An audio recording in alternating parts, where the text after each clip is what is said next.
இயேசு கிறிஸ்து உயிர்த்தெழுந்து 50வது நாள்ல அது சுத்திலும் பார்த்தீங்க அப்படின்னா பெந்தகோஸ்தே பண்டிகை நடைபெற்று கொண்டிருக்கிறது.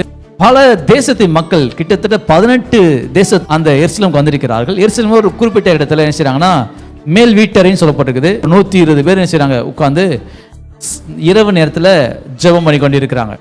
120 பேர் உட்கார்ந்திருக்காங்க. அத்தனை பேர் மேலும் எல்லோரும் பரிசுத்த ஆவியினாலே நிரப்பப்பட்டு ஆவியானவர் தங்களுக்கு தந்தலின வரத்தின்படியே வேறு பாஷைகளிலே பேசத் தொடங்கினார்கள். ஆவியானவர் வரும் பொழுது ரட்சிக்கப்பட்ட பிள்ளைகள், ஞானசந்த பிள்ளைகள், அவர்கள் மேல் ஆவியானவர் செய்கிறாராம், அமருகிறார். என்ன பண்றாராம், அவருடைய வாயை தொடுகிறார். அவர்கள் புதிய பாஷைகளை பேசுகிறார்கள்.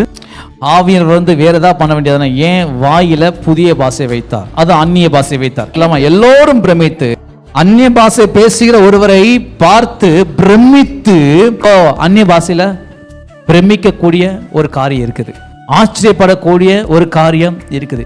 அந்நிய பாஷை பேசுகிறவர்களுக்கு நான் சொல்லுகிறேன், ஒருவேளை பேச அந்த வர வேண்டும் என்று காத்திருக்கிறவர்களுக்காக நான் சொல்லுகிறேன், நீங்கள் பேசும் பொழுது பிரமிக்கத்தக்கதான, ஆச்சரியப்படத்தக்கதான காரியங்கள் கர்த்தர் செய்வார்.